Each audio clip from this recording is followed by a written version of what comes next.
everybody. Week 1 is here. We got 5 straight days of some good football. Looking forward to it. Obviously, we got a nice, good, tough opponent. Week 1, Monday Night Football. Big time juice is going to be in the building, high energy. Really looking forward to it. But, when you really look at these Week 1 games, it really boils down to just being better at the basics. Relying on your technique and fundamentals, we can prepare as best as we can for what we can expect, but there will always kind of be unscouted looks when you start talking about Week 1, and so you really got to lean heavy on your technique, your fundamentals, your day one habits, and really most importantly, knowing yourself. And I think that's really going to be a key factor in the football game, is just understanding, knowing who we are, how we want to play, what the play style is going to be. And so long as we really are a master of self, that'll give us the ability to really adapt to what's to come. So with that, excited. Obviously, Hightower does an unbelievable job. It's always a challenge going up against him. Well-coached football team. They play hard. Really don't have too many self-inflicted wounds, and so we got to be on our P's and Q's in terms of being able to execute at a high level and in a really hostile environment. Matt, what did Miles Price show you to give you confidence in him in this returning role? Yeah, I think the biggest thing was Miles, and you look at it from his collegiate career, successful collegiate career he had at Texas Tech, and then going on to Indiana, where that team had a lot of success, and he was able to go to the playoffs playing in some big games. I think the biggest thing is with this guy is that no moment feels too big for him, regardless of what that might be. You really look at what he went through coming in, really, as he'll tell you he came in for free. Quite frankly, there was no signing bonus with this guy. He came in for free for the love of the game, and he prepares the right way. He tracks it well, catches it well. No moment is too big for him, and, when the ball is in his hands, good things happen. A ton of explosives during the preseason. He's asking the right questions. He's making the right decisions back there. He trusts the schematics. He trusts the coaching, and he has supreme confidence, and that's what you can really appreciate the most. Did you kind of target him when you guys signed him? Did you think this was a guy that really could end up being in this particular role, or did it sort of evolve as he was the way he performed? Yeah, for sure. I think it was really a mix of both. Really, we knew that returning was going to be a big piece of what we were kind of looking for going into the off season, and so me and Coach Gibson and the scouting department get a ton of really research and really diving in and keying in on guys that we saw who could possibly be the returner for the Minnesota Vikings in the 25 season, and we deemed him as being one of them. It's kind of safe to say that I feel really confident in Miles kind of having really being kind of that dual returner. Honestly, I didn't think, because he really didn't do too much kick returning in college. He was really more of a punt returner, but he has this running back feel to him and really a running back build to him and kind of a sneaky tackle breaker. Really has a really good contact balance, so you feel good about him being back there as a kick returner as well.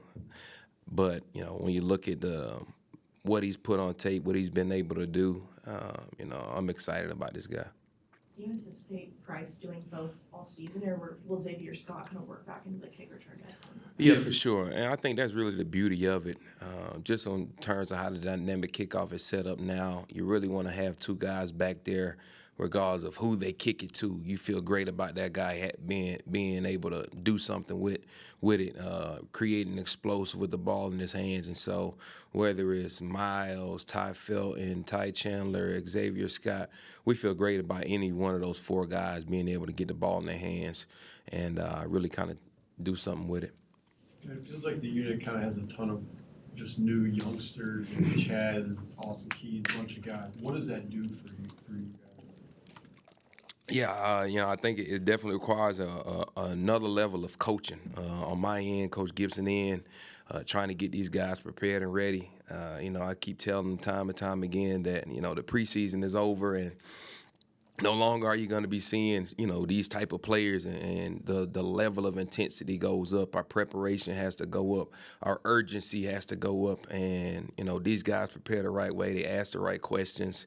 And so, when you get this amount of rookies, you really have to lean heavily on the veterans that we have in the room. And I think we really have a good blend of that for Austin Keys to really lean in on a guy like Eric Wilson, or a guy like Ty Felton to really lean in on a guy like Tavier Thomas, who's been doing it for 7, 8 years.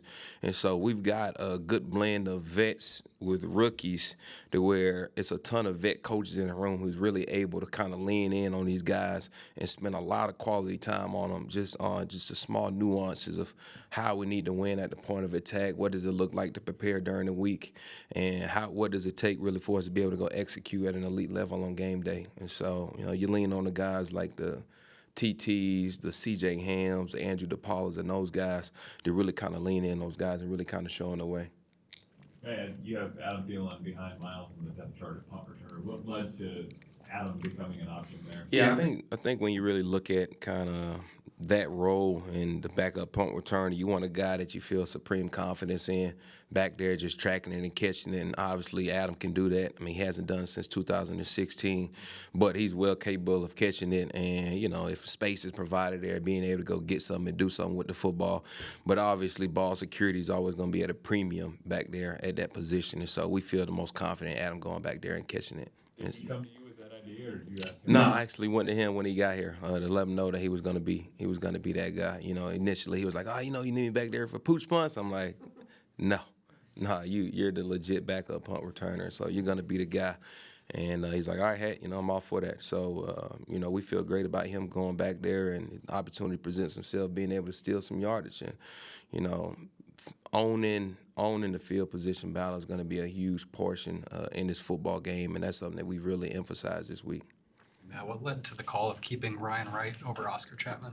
Yeah, I think when you look at really the work that Mr. Wright has put in, what he's been able to do, the level of confidence that Will has in him as a holder, really kind of came into the factor of him kind of continuing on and really going into his 4th year now. And I'm really expecting a big jump out of Mr. Wright, especially when you start talking about ball placement, putting it outside of the numbers, continuing to having that good energy and that confidence as a holder for Will going into his 2nd year, who we're expecting a big year out of. But at the end of the day, the confidence in the unit, the operation, really kind of played the biggest part in that.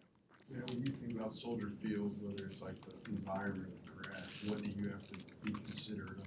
Yeah, I think, and I've had a great talk with the specialists about it. It's a really a good thing that we live in a city where it gets a little windy outside. And so we had a windy day yesterday, and it always boils down to just being able to execute in the elements, especially as a specialist kicker, punter. Which way the wind is blowing, being able to factor in how much do we have to play the wind based off of how far the kick is. And so, we were able to kind of get a good little feel of that yesterday. I know that they're residing the field today.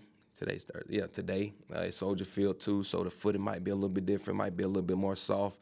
So we definitely have to factor in that. But it's always going to really kind of boil down to the wind and how we want to kind of play that out, and how much is really going to affect our balls, whether they're hitting a 42-yard field goal versus a 54-yard field goal, hitting it into the wind at our back. And so, we just got to be ready to execute in the elements at the end of the day.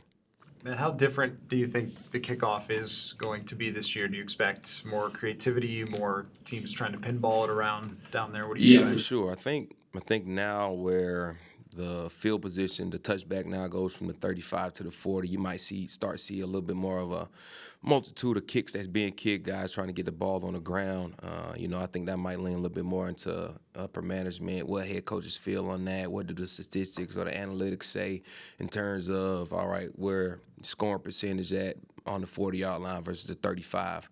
Really you look at it last year, it was really already kind of a kickoff play with the drive start being right around the 28-yard line, and now you get it to the 35. You're really probably going to expect a lot more balls to be in play given what the situation is. Are you up, are you down, so forth. And so that's when you kind of tap into a whole nother different game plan. But you definitely probably can expect a lot of different kicks, balls trying to get on the ground to give the kickoff team a jump start. So we got to just be prepared and ready for all. Sounds good. Cool. Appreciate it.